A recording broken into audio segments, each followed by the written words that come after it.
John Marshall, uno de los bateristas más importantes en la historia de la música británica, nos acaba de dejar.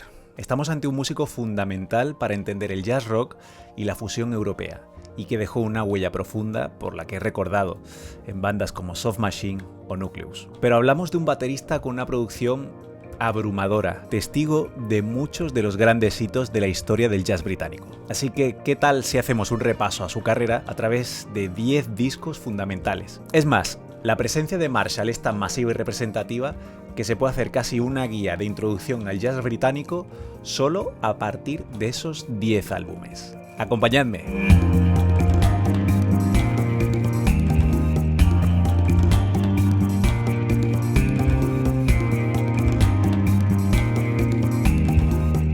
John Marshall es una figura fundamental para entender el paso del jazz a la fusión y el jazz rock británicos. Su personal pulsación rítmica y precisión de relojero hacía que de forma muy natural se introdujeran patrones cercanos al rock en un contexto puramente jazzístico. Esto se explica perfectamente en el primer álbum que quiero compartir con vosotros, que es ni más ni menos que Down Another Road de Graham Collier Sextet, año 1969.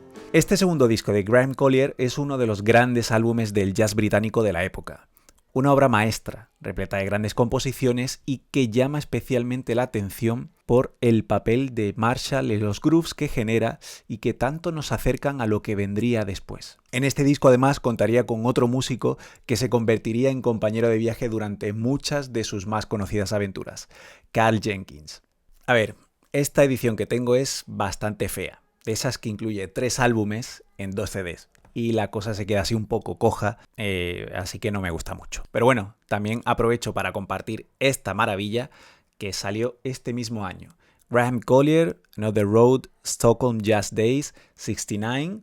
Bueno, un disco en el que se interpreta Down Another Road en directo con algún pequeño cambio. Y lo bueno es que tiene un sonido espectacular porque es grabado por la radio sueca. Con lo cual parece mentira que esto haya salido publicado este año.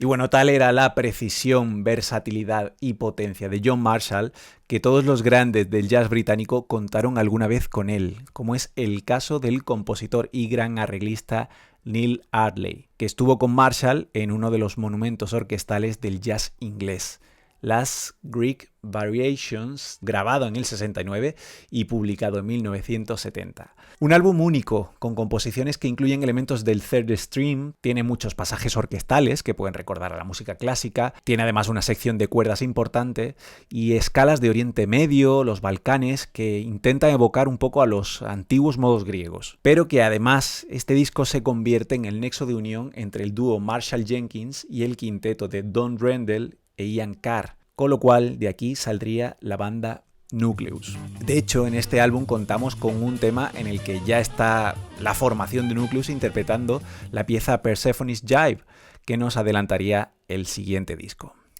Y Elastic Rock fue el primer álbum de Nucleus publicado en 1970, quizá el primer gran álbum de jazz rock británico, deudor de In the Sky o In a Silent Way de Miles Davis, donde Marshall toma pues esa batería hipnótica sobria de Tony Williams como referente, pero donde también se le hace muy fácil imponer su propio estilo, su personalidad, teniendo en cuenta la naturalidad con la que esta forma de tocar se incorporó en su repertorio y terminaría convirtiéndose en uno de los más grandes del jazz rock. Una banda Nucleus a la que, por cierto, le dedicamos varios programas especiales en Músicas Abiertas repasando su apasionante carrera.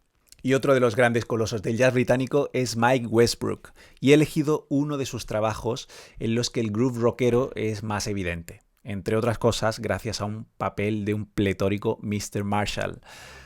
Metropolis, de 1971.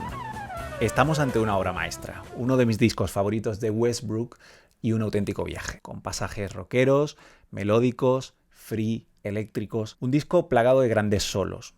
Vamos, solos buenísimos. Y los arreglos son fantásticos. Bueno, puro Mike Westbrook. Es un álbum imprescindible, sin duda. Y en ese mismo año, Keith Tippett publicó uno de los discos más ambiciosos de la historia de la música popular británica.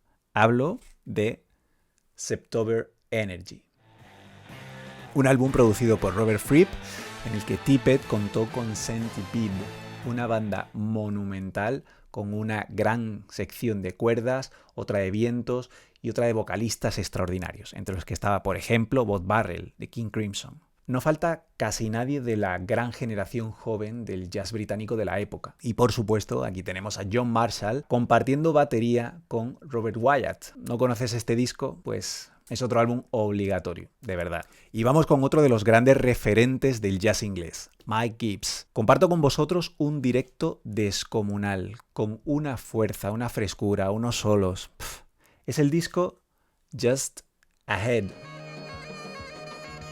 de la Mike Gibbs Band, año 1972.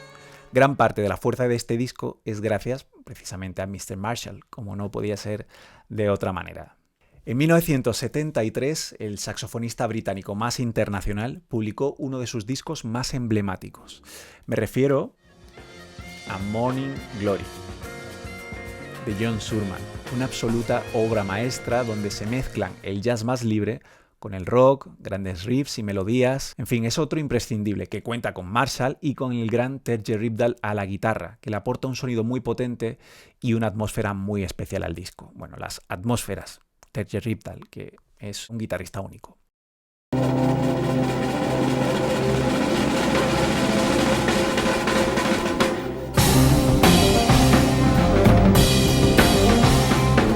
Y vamos con la banda que quizá más huella ha dejado en la audiencia más cercana al rock, Soft Machine. En 1972, la banda contaba con Phil Howard mientras grababa el quinto álbum, Fifth.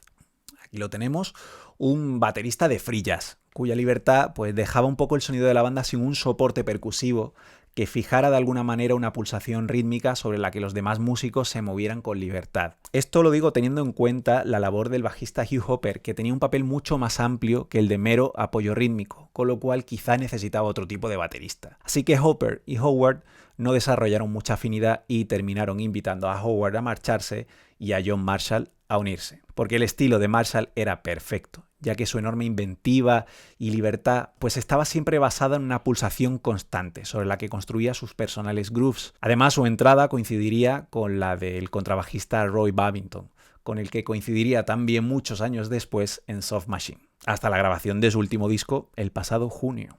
Y el propio baterista sería el artífice de la entrada en la banda de Carl Jenkins. Pues de esta maravillosa etapa de Soft Machine he elegido el álbum Bundles, con Alan Holdsworth a la guitarra y que es un continuo clinic de batería de jazz rock de Mr. Marshall, imprescindible. Muchos de los grandes músicos de jazz británico tocaron con referentes del jazz alemán de los 70 y son conocidas las colaboraciones de John Marshall con Eberhard Weber o Volker Kriegel. Así que he elegido un gran álbum de jazz rock de este último, Missing Link. Un disco plagado de ritmazos, con esos inconfundibles grooves de Herb Marshall. Y bueno, es un disco en el que también contamos con John Taylor, con Alan Skidmore. Es una mezcla perfecta de jazz alemán y jazz británico. Y para terminar voy a hacerlo con un disco de canciones de un músico que también surgió de la misma escena de jazz británico, pero que se haría muy popular en otros campos. Hablo de Jack Bruce, que tiene en su Harmony Row uno de sus más bellos álbumes de canciones. Y aquí tenemos a John Marshall acompañándole en la batería y dándole su personal toque a un disco que es fantástico y diferente. Bueno, espero que os haya gustado este vídeo y haya servido como digno homenaje al gran John Marshall y como introducción muy breve, pero creo que útil, al mundo del jazz británico. Y bueno, en el podcast Músicas Abiertas seguro que haremos algo, Fran Macías y yo, de homenaje a John Marshall con música y bueno, centrándonos un poco más en su biografía porque es sin duda un músico apasionante. Así que ya sabéis, no olvidéis darle a like, suscribiros al canal y activar la campanita para no perderos ningún contenido. Nos vemos en el próximo vídeo y hasta pronto.